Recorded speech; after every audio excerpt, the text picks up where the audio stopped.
The anime begins by showing us the most powerful and feared king of all time, a legendary warrior whose mere name inspired terror in his enemies. However, in an unexpected twist of fate, this invincible monarch suddenly finds himself suspended in an ethereal and unknown space where a mysterious voice announces that his new life is about to begin and that he must move toward the light shining before him. Confused, but with no other choice, he advances toward the radiance, only to discover with astonishment that he has been reborn as a helpless newborn in the arms of two strangers who gaze at him with tenderness. To his surprise, they introduce themselves as his parents. Rayolds, a man with a firm gaze and the aura of a warrior, and Alice, a woman with a warm demeanor but a glimmer of magical power in her eyes.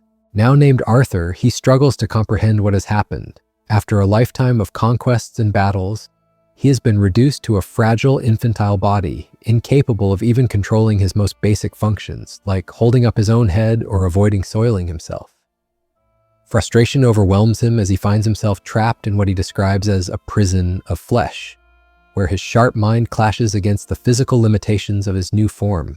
The first days in this world are a mix of fascination and humiliation for Arthur. His father demonstrates abilities that clearly surpass human limits, performing magical techniques that shatter trees with a single strike. He also witnesses how a mistake in controlling this power leaves Rayold severely injured, only for his mother to heal him with a recovery spell. This contrast between brute strength and refined magic deeply intrigues him. Little by little, Arthur realizes he has arrived in a world where magic is not only real, but the very foundation of society. However, he also notes with concern that weapons are common among the population, leading him to conclude that he must regain his power as soon as possible if he hopes to survive in this new environment. Despite everything, there are aspects of his new life that he unexpectedly enjoys, such as the ability to sleep deeply without fear of being assassinated, a luxury he never had in his previous existence as a monarch, always on guard. As the months pass, Arthur masters crawling, though he still feels a strange resistance every time he hears his new name. Taking advantage of his parents' trust, he begins exploring in secret, particularly his mother's room, where he discovers a small library containing books on history and magic. It is here that he obtains vital information about the continent of Dicathen, the place where he has been reborn. This land is divided into three main kingdoms: the kingdom of Deret, an underground nation inhabited by unknown races; the kingdom of Sapin, where he currently lives, ruled by humans and the most populous of the three; the kingdom of Eleanor, home to the elves, beings of grace and superior magical power. Arthur analyzes every detail, comparing this world to his previous one, and concludes that although Sapin is a monarchy like many he knew, the throne is inherited peacefully, without the constant succession wars he was accustomed to.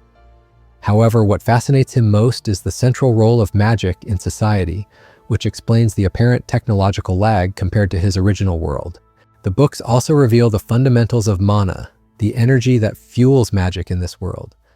Arthur learns there are two main types of users: conjurers, who project and shape mana to cast spells; augmenters, who use it to enhance their physical abilities to superhuman levels. His mother, with her healing abilities, seems to be an exception to this rule. Most people discover their ability to manipulate mana during puberty, when they manage to concentrate the dispersed energy in their bodies to form a stable core.